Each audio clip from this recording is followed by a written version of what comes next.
Jharkhand result परीक्षा paper leak मामले में नेपाल में परीक्षार्थियों को 150 प्रश्नों के उत्तर रटाए गए थे।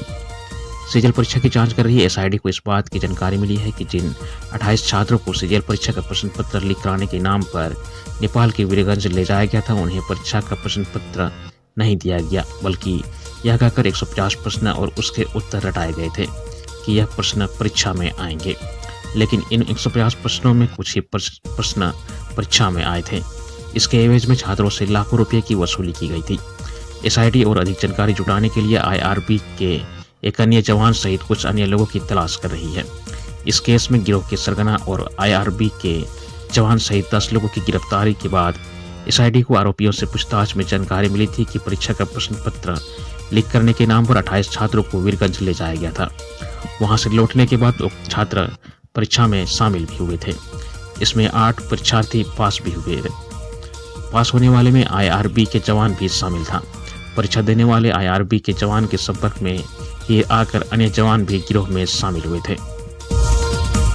पश्चिम बंगाल शिक्षक नियुक्ति मामले में 25,753 शिक्षकों व कर्मियों की नियुक्तियां हुई रद्द। शिक्षक नियुक्ति मामले में सुप्रीम कोर्ट से बंगाल राज्य सरकार को बड़ा झटका लगा है। उच्चतम न्यायालय ने राज्य में सरकारी और सरकारी सहायता प्राप्त स्कूलों में 25,753 शिक्षकों और गैर शिक्षण कर्मचारियों की नियुक्ति को गुरुवार को अवैध करार दिया गया। शीर्ष अदालत ने पूरी चयन प्रक्रिया को त्रुटिपूर्ण बताया। कलकत्ता हाईकोर्ट के फैसले के संबंध में 127 याचिकाओं पर निर्णय सुनाते हुए प्रधान न्यायाधीश ने कहा, हमारे विचार में यह ऐसा मामला है जिसमें पूरी चयन प्रक्रिया त्रुटिपूर्ण है। बड़े पैमाने पर हेरफेर और धोखाधड़ी के साथ साथ मामले को छिपाने के प्रयासों ने चयन प्रक्रिया को इतना नुकसान पहुंचाया है कि उसे दुरुस्त नहीं किया जा सकता। प्रधान न्यायाधीश संजीव खन्ना और न्यायमूर्ति संजय कुमार की पीठ ने नियुक्तियों को रद्द करने संबंधी कलकत्ता हाईकोर्ट के 22 अप्रैल 2024 के फैसले को बरकरार रखते हुए कहा कि चयन की विशिष्टता और वैधता कम हो गई है। फैसला सुनाते हुए प्रधान न्यायाधीश ने कहा कि जिन कर्मचारियों की नियुक्तियां रद्द की गई है उन्हें अब तक अर्जित वेतन और अन्य भत्ते वापस करने की जरूरत नहीं है।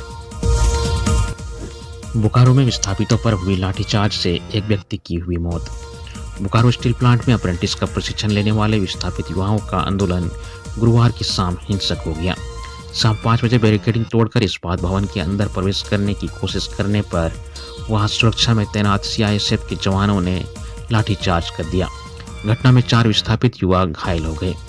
इनमें से एक की मृत्यु बीजीएच में इलाज के दौरान हो गई। इधर इस घटना के विरोध में आज पार्टी ने शुक्रवार को बोकारो बंद का आह्वान किया है। भाजपा ने भी बंद का समर्थन किया है। विस्थापितों के समर्थन में देर शाम विधायक जयराम महतो भी घटनास्थल पर पहुंचे। लाठीचार्ज में मारा गया 32 वर्षीय प्रेम महतो हरला थाना क्षेत्र के शिबुटाड़ गांव का रहने वाला था।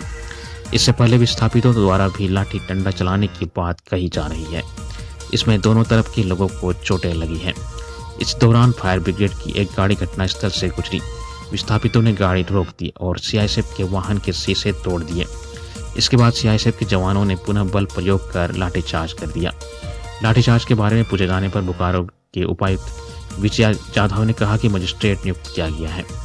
बीएसएल व सीआईएसएफ के खिलाफ केस दर्ज किया गया है।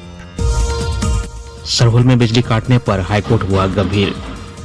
सरहुल पर्व के दिन 1 अप्रैल को 10 से 11 घंटे बिजली आपूर्ति बंद करने को लेकर झारखंड हाईकोर्ट ने गंभीरता से लेते हुए नाराजगी जताई है।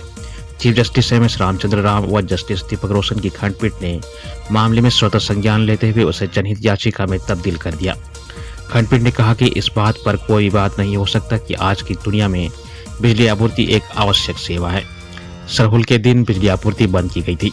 वैसे स्थिति की पुनरावृत्ति भविष्य में नहीं होनी चाहिए, जब तक कि किसी गंभीर आपात स्थिति जैसे कि अत्यधिक खराब मौसम या इसी तरह की अन्य वजहों से ऐसा करना जरूरी न हो। उल्लेखनीय है कि 1 अप्रैल को सरहुल पर्व के दिन शोभा यात्रा को देखते हुए जेबीएनएल द्वारा रांची शहर के विभिन्न क्षेत्रों में दोपहर 1 बजे से रात के 1 बजे के बीच बिजली आपूर्ति बंद कर दी गई थी। प्रदेश कांग्रेस अध्यक्ष ने पंचपरगनिया भाषा के सहायक अध्यापकों की जल्द नियुक्ति की मांग की।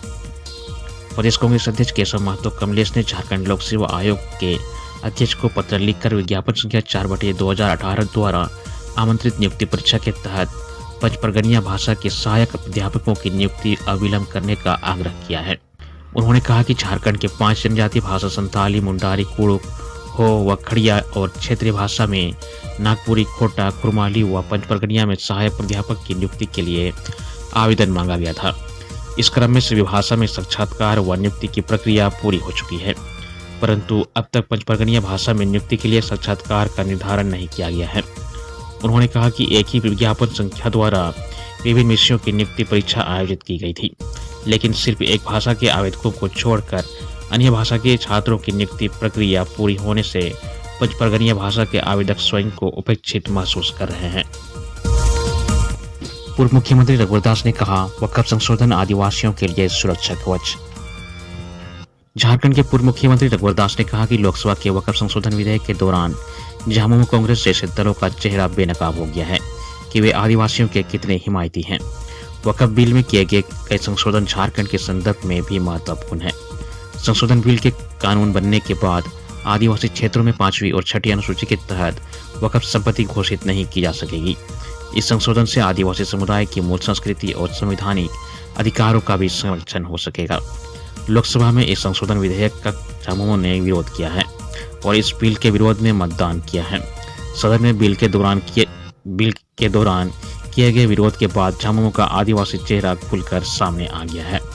पूर्व मुख्यमंत्री रघुवर दास ने कहा कि कांग्रेस के संपर्क में आते ही झामुमो तुष्टीकरण की राजनीति की चाल में पूरी तरह से फंस चुका है। झामुमो ने यह साबित कर दिया है कि आदिवासियों के हितों की रक्षा के लिए समर्पित राजनीतिक दल के रूप में खुद को पेश कर वह आदिवासियों को भ्रमित कर रहा है। देवघर में खुलेगा फ्लाइंग ट्रेनिंग संस्थान।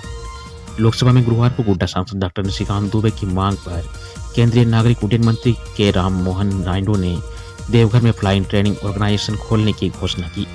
सांसद डॉक्टर दुबे ने लोकसभा में सवाल उठाया कि एयर इंडिया और इंडियन एयरलाइंस मुनाफे में चल रही है। अलग अलग कंपनियां पूरे देश में कुल 1700 एयरक्राफ्ट लाने वाली हैं। इसी कड़ी में 4 साल पहले केंद्रीय नागरिक उड्डयन मंत्री ने सदन में ही देवघर एयरपोर्ट में एफटीओ खोलने की घोषणा की थी, लेकिन अभी तक देवघर में एफटीओ नहीं खुल पाया है। सांसद ने केंद्रीय मंत्री से प्रश्न करते हुए पूछा कि आखिर देवघर में कब तक एफटीओ खुलेगा। इस प्रश्न का जवाब देते हुए केंद्रीय मंत्री श्री नायडू ने कहा कि देश के कई शहरों में एफटीओ खोलने की योजना मंत्रालय ने बनाई है। इस कड़ी में देवघर में भी एफटीओ जल्द ही खोला जाएगा। पलामू में टीएसपीसी का इनामी उग्रवादी गिरफ्तार।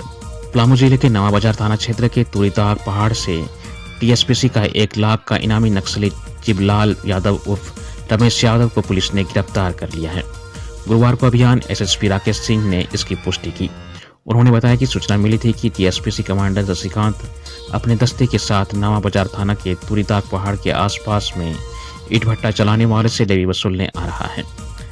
नवा बाजार, छतरपुर व नोडिहा बाजार थानों की संयुक्त टीम गठित कर पुलिस पहाड़ के नीचे छिपकर इंतजार कर रही थी। पुलिस को किसी के आने की सुबुगाहट मिली तो घेराबंदी करते हुए उसे पकड़ लिया गया। पूछताछ के दौरान उसने टीएसपीसी कमांडर शशिकांत जी के दस्ते का सक्रिय सदस्य चिबलाल यादव होने की बात स्वीकार की। अभियान एसएसपी श्री सिंह ने बताया कि गिरफ्तारी नक्सली चिबलाल यादव पर बिहार सरकार ने 1 लाख रुपये का इनाम घोषित किया है। गिरफ्तार नक्सली चिबलाल यादव गया के भदवर थाना क्षेत्र का रहने वाला है। स्वास्थ्य मंत्री इरफान अंसारी ने कहा, झारखंड व बिहार में वक्फ संशोधन विधेयक नहीं होगा लागू। स्वास्थ्य मंत्री डॉक्टर इरफान अंसारी ने वक्फ संशोधन कानून किसी भी हाल में झारखंड और बिहार में लागू नहीं होने दिया जाएगा। यह विधेयक विशेष रूप से अल्पसंख्यक समुदायों को निशाना बनाने के लिए लाया गया है, जिससे यह स्पष्ट होता है कि भाजपा सरकार की नीयत सही नहीं है। डॉक्टर इरफान अंसारी ने गुरुवार को नारायणपुर में जनसभा को संबोधित करते हुए यह बातें कही। उन्होंने कहा कि भाजपा सरकार लगातार देश में नफरत की राजनीति कर रही है और अब उसने अल्पसंख्यकों की संपत्ति पर कब्जा करने के लिए वक्फ संशोधन विधेयक लाने का प्रयास किया है। यह विधेयक न केवल अन्यायपूर्ण है, बल्कि यह साफ दर्शाता है कि भाजपा अल्पसंख्यक समुदायों को निशाना बनाने की साजिश कर रही है।